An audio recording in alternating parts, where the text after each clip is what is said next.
Buenos Aires, amigos, amigas, from a suburb of Detroit in the basement of my home, making videos once again, but I will be back sooner than I anticipated.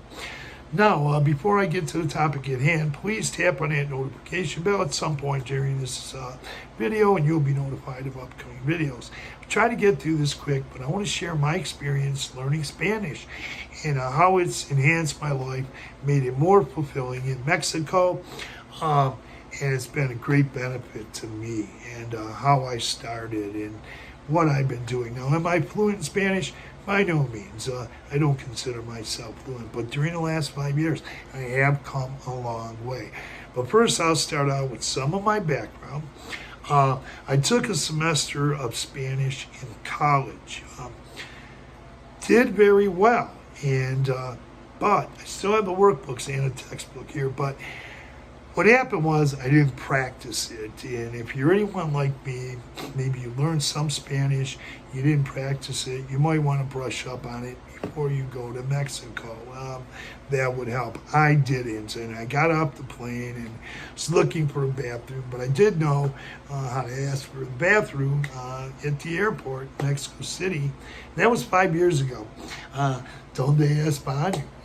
Where's the bathroom? And people would say, derecho, which means straight ahead, or someone might say derecha, which means to the right, or izquierda, to the left. So I found out that I need even more, and then I got over to Cuernavaca, and I realized that listening to Mexican people and responding to them, because they would say things like buenos dias, buenas tardes, buenas noches, mucho gusto. After meeting someone, they say nice to meet you, and learn things like how to ask for things like please, like por favor, and things like that. Cuantos pesos? How much does something cost? But I was just scratching the surface, and I needed to learn more. And I found out that I needed them to learn more in case of emergency, in case I come up with an emergency situation or an urgent situation. And I had made videos about that too, or discussed that in a video before. But how fulfilling it's been to me during the last 5 years. Now, during my first snowbird season, and you can, as a snowbird, if you choose to, you'll be here long enough, you'll find classes in, say, San Miguel de Allende, or I took 4 sessions there, or you'll find places in Lakeside where you can take sessions with a tutor. I took with a private tutor in San Miguel de Allende, and that was about 5 years ago. 4 sessions, found it very rewarding, and continued to practice with Duolingo. I practiced with different Mexican residents and expats that speak Spanish. Once again, you're going to find some expats that are fluent in Spanish, so you can practice with them. The Mexican residents, they'll help you out. They're more than happy to do that. It'll really make your life more fulfilling. You'll be able to get around easier, and it'll open more doors for you. Now, I'll tell you a little bit about my experience more. When I first got to San Miguel de Allende, after leaving Cuernavaca for snowbird season, before I took that session, and those 4 sessions from a tutor in SMA, I was walking around. I got from a resident there, an expat. He gave me a Warren Hardy sheet, and he had lists of the numbers, the days, some verbs. Probably have it laying around here somewhere. But I used to walk around with that, and the greetings, and all of that. And I was reading off a piece of paper. At first I was studying it, but I needed more than that, so that's why I took the sessions in San Miguel de Allende, those 4 sessions. But you can also, when you get to the Lakeside area, and I've discussed this in other videos, you'll find places that you can take classes in the Lakeside area, and there's quite a few, or find a tutor.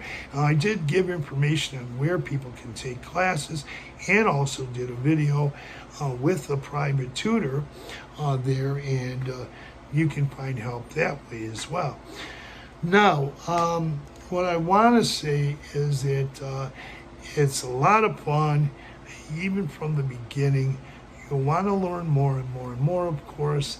And it has enhanced my life. It's opened a lot of doors, made my life more fulfilling down there, in touch more with the Mexican residents. I communicate with them when I'm not doing these YouTube videos. I'm with my Mexican friends and my expat friends. And we're speaking English, speaking Spanish too, but I'm always learning more and more. And I'll tell you this much. Today, 5 years later, well, let me start out by saying it this way. 4 years ago, when I lived in Lakeside, I went to Cotepec maybe a couple times. Was a little bit nervous because I couldn't communicate. And I'm saying, I'll never be able to live in a place like this.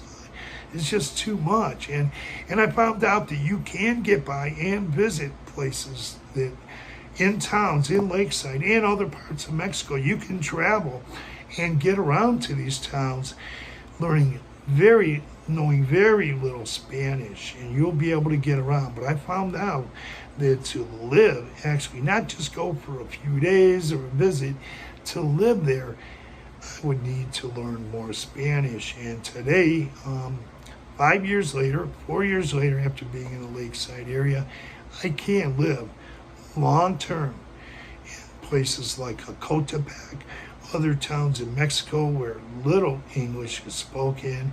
I could go across the lake. I've been there before too. And I'm not just talking for little stints, a couple of days here, a couple of days there. I'm talking about going there and living there. And you might want to do that. People might want to do that. But I've been to Mazamitla, where little Spanish is spoken, and I believe and really know that if I choose to live there for any length of time, I can go and live there. I can live in many other parts, and I'm not just talking about a drop-in, 2-day drop-in. I'm talking about living there for a long period of time. So it's opened up a lot of doors for me, and I'm happy to share this in this video. And I'm really glad to be back in Michigan, but am looking forward to getting back to Mexico. So see you later. Hasta luego. Adios.